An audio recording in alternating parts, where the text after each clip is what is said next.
Spaghetti pataas, pataas, Oh, spaghetti yes! pababa, pababa Ay, ng totoo! pababa. Oo nga. Spaghetting pababa, Pababa ng pababa, spaghetti pataas, pataas ng pataas. Ah, yes! Sobrang bait kayo, sobrang welcoming.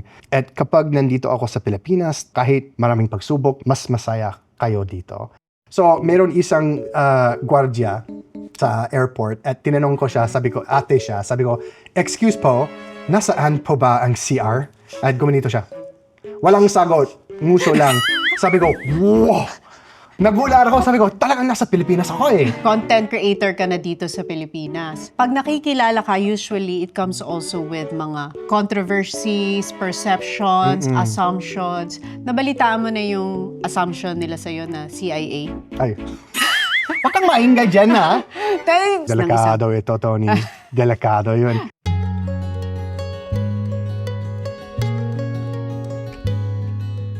Yucker! Hello! Nako, kamusta po? Okay. Nice to meet you po. Nice to meet you. Ilang years ka na sa Philippines? Ano lang, nagwa 1 year na ako dito. 1 year ka na But dito? long time na back and forth ako dito sa Pilipinas. Kasi nabalitaan ko, parang 19 years old ka ba nung una kang pumunta dito sa Yung Pilipinas? first time ko. For a mission. Opo. Kasi lumaki ako as a Mormon doon sa US at yung expectation para sa mga Mormon, lalo kung lalaki ka, kapag magna-19 ka na, papunta ka sa ibang part ng mundo, maging misyonaryo. Hindi kami ang bahala sa pagpili ng lugar. So for example, yung panganay namin, si Brady, nakapunta siya sa Russia. Yung other brother ko, si Patrick, Mexico. Tsaka ako, Baguio, Philippines. So 8 kayo magkakapatid? Walo kami. Ako yung sa gitna. Parang natural na pagiging vlogger ako kasi kung sa gitna ka, KSP ka talaga. Kulang sa pansin. Parang may tinatawag silang middle child syndrome. Parang ganun. Ganito. Outgoing, open ang personality, Oo. they like the attention. Parang because- ganun. So natural talaga yung sa paghaharap sa camera. Kamusta yun yung first time mo pumunta sa Pilipinas? Kamusta yung experience na yun at 19 years old? Bago ang lahat sa akin. Tsaka Diba? ibang-iba ang US to the Philippines. Alam mo, oo. Yung parang first realization ko, sabi ko, grabe, ang green talaga ng Pilipinas. Kasi doon sa amin sa Utah, desert kami. So buong buhay ko, wala akong nakitang kagubatan. Greenery. Greenery talaga. So nagulat ako dyan. And then, dumiretso kami sa Baguio. Yan yung talagang mission headquarters. Baguio Mission Philippines. Pero yung boundary namin, northwest ng Northern Luzon. So nandoon ako sa Baguio for maybe 1 day, tapos yung first area ko, talagang doon ako magiging missionary, was Bangged Abra. So yan yung talagang first experience ko sa Pilipinas. Nakakain ako ng first time na Filipino food sa Bangged. So doon talaga naranasan ko ang lahat. Ano yung first impression mo sa Philippines nung time na yun? Sabi ko, grabe, ang hirap dito kasi mainit at saka yung pagkain. Tsaka magkaiba kasi you came from a first world country, di ba? Nakita mo yung yung mga nangangailangan, yung mga may iba't ibang daanan sa buhay nila. Pero para sa akin, after about 2 or 3 months, parang unti-unti nagiging sanay ako sa buhay dito. 19 years old ka nung una ka pumunta sa Pilipinas. Gaano katagal ka nag-stay nun? 2 years. 2 years. So, Natuto ka magtagalog in 2 years? Sa loob ng 2 years, naging conversational siguro. Kasi akala ko fluent ako after yung mission ko. Tapos pag umuwi na ako sa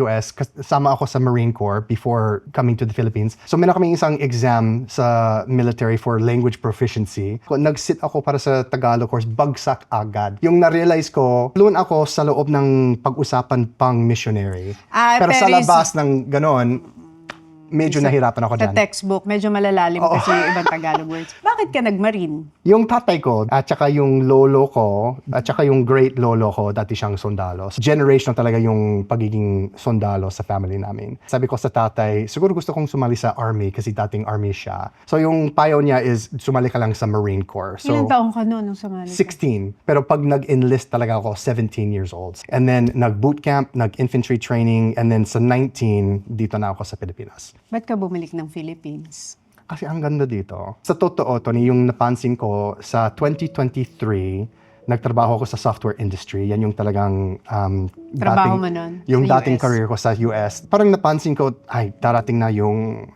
AI. Tapos medyo nawawala yung mga trabaho for software sales kasi Computerized AI. na lahat. Computerized na lahat. So sabi ko, kung hindi ako babalik sa software industry, kung hindi talaga yan ang career ko, ano kaya ang magiging career ko? Sabi ko, siguro gusto kong mag-try lang maging content creator. So, kumuha kami ng yung mga lumang camcorder dito sa Balikat para gumawa ng mga home movies, yung mga ganun. Tapos yung first upload ko sa YouTube, 2007 yon. 2007 nag-upload ka na sa YouTube. First upload ko din. So talagang nandyan lagi yung sa likod ng mind ko na siguro maging content creator. At naalaala ko talaga yung pinaka masayang panahon ng aking buhay kapag missionary. Grabe naman. Ayaw kong umiyak dito. Sabi ko yung best time sa buhay ko pag missionary ako dito sa Pilipinas. Oh, really? Kasi Bakit best time yun? Kakaiba. Yung ugali ng mga Pilipino, syempre, kilala kayo sa buong mundo for being sobrang bait, sobrang welcoming. Pero kapag dito ka talaga, hindi bilang turista, kapag buhay mo nasa probinsya, buhay mo nasa barangay, doon mo talagang naranasan yung totoong ugali ng mga Pilipino, which is, syempre, sobrang bait kayo, sobrang welcoming.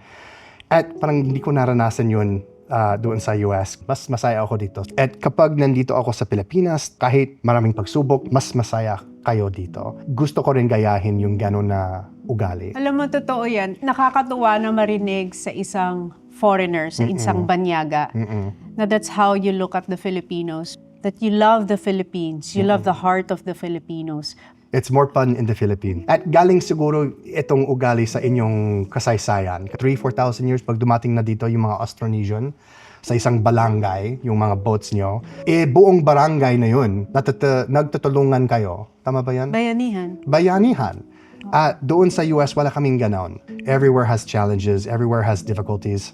As an outsider looking in, mas madaling mahalin ang Pilipinas. Anong favorite Filipino food mo? Ay, grabe. Ang dami. Siguro yung favorite ko ngayon, lechon paksiw. Oh, lechon paksi. Oo. Pero bukod sa mga peppercorn, yan yun yung lamang bagay na hindi bagay sa akin yung mga peppercorn nyo. Kahit sa mga adobo, peppercorn. Dahil yung malalaki yung peppercorn. Ang laki. Oo. Tapos kapag binabite mo yan, parang nabigla ka sa flavor. Parang mas gusto ko yung matamis na lasa ng adobo. Parang ganon. Sa street food, anong nagustuhan mo? As a missionary, pinagbawalan kami kumain sa street food. Kasi Baka kasi ma-food poison. yan yung isip nila. Sabi nila, mahina talaga yung tiyan ng mga Amerikano. Kaya bawal sa inyo mga street food. So yung first time na natikman ko yung street food dito, yung kwek-kwek, yung dynamite, talaga ang sarap. Na-addict ako dyan. So ngayon, okay ka na sa street food? Okay naman. Parang nag-adjust Oo. na yung bituka ni Kuya Kurt. Alam mo, kasi kumain na ako sa higit pa ng 600 na karinderya dito sa Philippines. 600 karinderya? Ang daming kong vlog, Tony. Ang dami.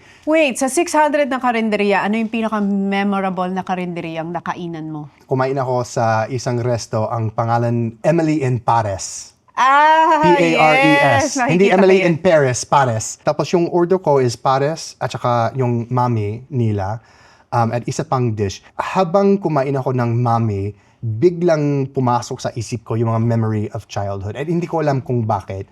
Biglang umiyak ako. What memory yung bumalik? Parang general lang siya kasi naalaala ko yung luto ni nanay kapag bata ka pa. It felt like almost at home ako. And nangyari din siya ilang mga beses na kapag habang kumakain ka, biglang may pumasok na memory.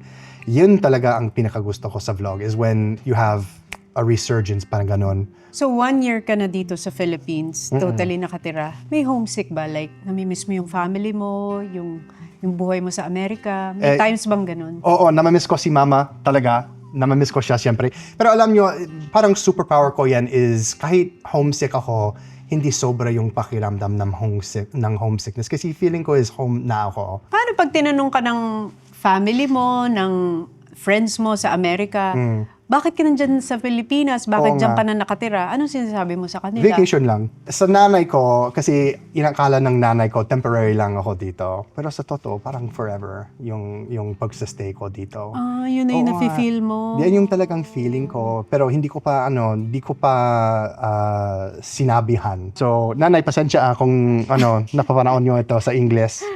What makes the Philippines a home for you? Unang-una yung tao, the Filipino people, dito kayo. Lumakad lang ako sa kalsada, Kuya Kurt, tagay, Kuya Kurt, pasok ka na, kumakain na kami. At home ako dito kasi ang dami kong mga kaibigan. Yung pangalawa, bago ang lahat sa akin, ang dami kong mga pagkain na di ko pa natikman. Tapos ang dami mga lugar dito sa Pilipinas na hindi ko pa pinuntahan. Like? Katulad, buong Mindanao. Nakapunta lang ako sa Davao, pero hindi sa mga paligid Ng Davao. ng Davao.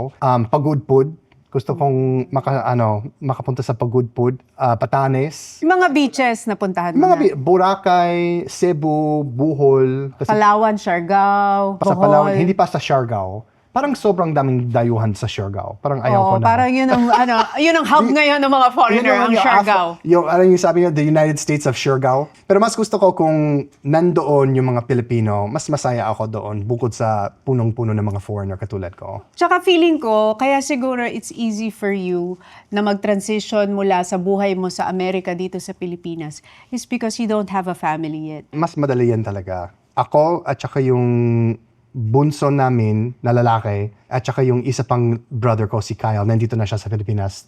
Saglit lang, nagbe-visit siya. Kami talo lang, walang asawa, walang anak. So, gustong-gusto ni nanay na may ilang karagdagan na apo. Na apo. Pero wala pa. Pasensya, nay. Sa ngayon, wala pa. Wala Wala pa pa. yan sa plans na, di ba usually lalaki ganun, mga ganitong time, siguro I'll settle down, mag-aasawa na ako. Baliktad para sa akin. Nag-try ka ba mag-date ng Filipina? Ilang beses na. Oh. Pero, oo. Paano mo ma-differentiate dating an American or different lahi to a Filipina? Ano ang difference ng isa? Delikado ito, Tony. Delikado yun. Anong Ang difference sasa- ng isang Filipina? Mas madali para sa mga Pinay na magmahal. It's easier for them to love. Pero mas madali para sa kanila magtampo. Di ba? So it's parang very passionate lang kayo. Alam nyo, may hilig din ako sa OPM. Like? Yung, siyempre, ages, Age. boyfriends. Yung pala. Mahal na mahal kita dito sa aking puso. Alam mo yung mga ages song? Oh, siyempre. Mag-karaoke tayo sometime. Pero yung napansin ko, kasi ginagamit ko din yung OPM as vocabulary study, grabe yung mga tula nyo, the poetry. Oo nga. Ng Filipino So, language. parang hindi lamang yung mga Pinay may hilig magmahal, passionate sila. It's parang ugali ng Pilipino. Kasi pag narinig ko yung mga OPM, grabe nabigla ako sa depth ng poetry nyo. Ang ganda ng mga lyrics talaga. Ano yung magandang lyrics for you ng isang OPM? Sinta ng Ages? Ages. Sabi nila, panaginip habang gising. Tama ba yun? Nananaginip ng gising. Nananaginip ng gising. Nakatulala sa hangin. Ayun! Alam na alam mo. Oo. So parang ganun, napansin ko, siguro it enters into yung paraan na magmamahal kayo. Alam mo yung first na narinig kong pop song dito sa Pilipinas, Sex Bomb. Ay, Spaghetti. sex ba? Spaghetti pataas, pataas, Oh, spaghetti yes! pababa Ay, ng totoo! pababa. Kasi kung 20 years ago, yan ang peak Yan ng yung sex talagang bomb. sikat. Oo nga eh. Nasa Itbulaga ako noon, yes. Ay, oo nga. Spaghetting pababa. Pababa ng pababa, spaghetti pataas, pataas ng pataas. Yes. So- Favorite Filipino expression mo? Bahala ka sa buhay mo. Ang bala ko sa buhay mo. Ang daming interpretation doon, di ba? Like, bahala ka sa buhay mo. You can do what you want. Or kung magulang ka at tapos sa anak mo sinasabi, bahala ka sa buhay mo. Parang wala kang pake sa mga ginagawa nila. Parang ganun yung Tagalog is many different interpretations of isang kasabihan. Pero siguro yan ang pinaka-favor ko. Bahala ka sa buhay mo. Meron ka bang feeling mo Filipino trait na na-adapt mo na? Yung nguso niyo. At tapos, hindi ko alam kung may salita kayo. Nagano'n ka na rin yung... Oh, syempre. Natural na lang yun. Oo. So, meron isang gwardiya sa airport at tinanong ko siya, sabi ko, ate siya, sabi ko, excuse po, nasaan po ba ang CR? At gumanito siya. Walang sagot. Nguso lang. Sabi ko, wow! Nagulat ako, sabi ko, talagang nasa Pilipinas ako eh. Nagets mo? Nagets ko, kasi yan yung isa sa teachings Diba? Ngunguso lang pero gets na. Nagets ko na. Part of the cultural training yun. Hindi ko- Tinirain kayo na gano'n ng mga Pinoy? Oo, kasi yung mga teacher namin doon sa US, dating missionary din sila. That's how they point directions in the Oo, Philippines. parang ganun. Tapos yung, hindi ko alam kung may salita kayo. Hindi mo kinis sa lips kasi babae siya. Kasi kung hindi ka oriented, Ha? Kiss ba sa lips? Ano yung, Buti na lang na-orient ka. Oo Kung nga eh. ibang foreigner yun, anong isip nila dyan? kiss sa lips? So, parang ganon. Parang isip nila, sobrang attractive sila sa Pilipinas kasi lahat ng mga tao gumaganyan. Yung, ano tawag ito sa Tagalog? Pag hindi mo narinig, pag hindi clear yung... Ha? Ha? Pero may salitang Tagalog Kasi for... in English, come again? Excuse me? What did you say? What did you say? Pero dito lang, ginagamit ko yan lagi sa vlog. Lagi akong gumiganito. So, Ano sabi mo? For example, Bahala ka sa I buhay say, Kuya Kurt, kumain ka na ba? Parang ganon. Oo, silent. Okay, may may orientation kami. Ngayon, pag tinanong ako ng mami, tapos hindi ko naintindihan, gaganyan lang ako. Silent lang. So yan yung siguro dalawang ugali ng Filipino na ina-adapt ko. Content creator ka na dito sa Pilipinas. Pag nakikilala ka, usually it comes also with mga controversies, perceptions, assumptions. Nabalitaan mo na yung assumption nila sa'yo na CIA? Ay. Huwag kang maingay dyan, ha? Pero Di totoo yan, guys. Di ba may gano'n na, bakit kaya nandito si Kuya Kurt? Siguro CIA siya. Siguro spy siya ng US. Pero narinig mo yun. Hindi natin alam. Di ba? We'll never know. Guys, we'll Dating never Marin know. yan. Nakita ko yan sa Facebook. Yung nangyari dyan, may isang fan lang, gumawa siya ng warning from Department of Tourism. Parang inaakala nila na CIA ako. So, nagiging joke siya. Tapos yung CIA, ibig sabihin, Carinderia Intelligence Agency. Hindi Central Intelligence Agency. Alam mo, nahirapan ako sa Tagalog vocabulary ko paminsan-minsan. Iba-iba kasi ang Tagalog vocabulary ngayon. May Becky. Tapos yung Becky nyo, din yung nahirapan Bex ako language. dyan. Kasi syempre, sa mga lakad ko sa barangay, maraming mga baklam. Tapos binabeke nila ako, pero hindi ko alam kung anong sinasabi. Hindi ko nag-gets. May alam ka na bang Becky word? Wala. Ano yung dapat kong alamin? Pag gutom ka na Tom Jones. Yung Kasi singer? gutom, Tom Jones. Guto. Ay, nako. Di ba? May mga ganon. So kung nagagutom ako, nagto-Tom Jones lang. Tom Jones na. Talaga? May mga Gagamitin ko yan sa ganon. susunod na vlog. Halimbawa, joke, etchos, charot. Alam ko yung charot. Yes, chinacharot mo ako, gino-joke mo Pero ako. sino ang bahala sa weekend na yon? Sino ang bahala sa paggawa ng mga salita? Beckies. Diba, Ang hirap magiging fluent dito. It just evolves, pero nakaka-amaze, nakakahanga na yung isang katulad mo na dayuhan, inaral mo ang Filipino language. Kaya siguro maraming mga Pilipino ang sobrang lambot ang puso sa'yo kasi niyakap mo yung kultura, yung lengguwahe. Dapat lang, di ba?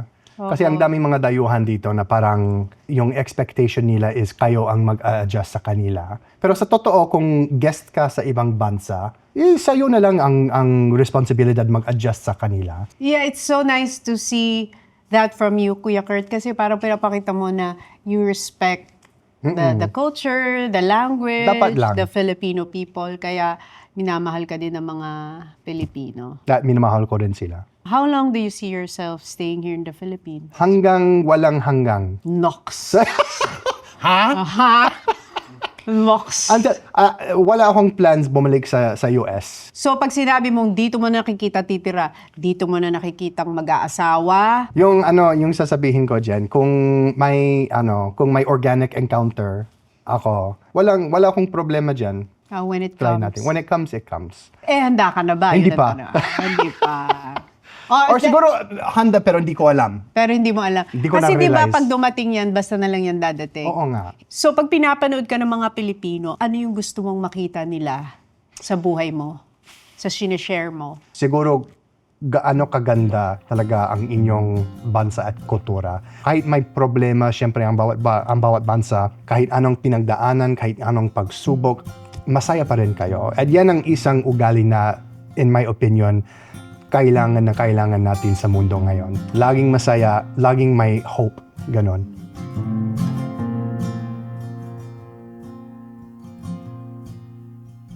So si Kuya Kurt is single. So para dun sa mga babae na nanonood sa atin ngayon, pag tumingin ka sa isang babae, anong feature ang una mong napapansin? Yung mata. Yan yung talagang napapansin ko munang-muna. Yung eyes, they tell everything. So much. Di ba? Without saying anything. Exactly. But actually, it takes a lot of discernment Yes. and maturity to see through the eyes And of someone. experience din. Alam na natin at this age, in the 40s. Hindi mo alam yan Ano yung nung tawag dyan? 19. Kwarantahin na? Kwarantahin na. Kwarentahin na. Kwarentahin na. Ano ba yung napansin mo kapag nag-40 ka? Ano yung nagbago? Ako, nagbago sa akin is just yung energy. Ay, oo nga. Masakit ang katawan. Masakit Parang ang katawan. ano yung kanta na yun? Appear tayo, sumakit ang dibdib Tuhod ko, sumakit ang bewang ko, sex bomb, sex bomb, sex bomb. Parang totoo yun. Naisabuhay na rin ni Kuya Kurt ang kanta ng sex bomb. Maraming salamat for watching today's Tony Talks. And for more meaningful conversations like this, don't forget to like, share, and subscribe. Maraming salamat!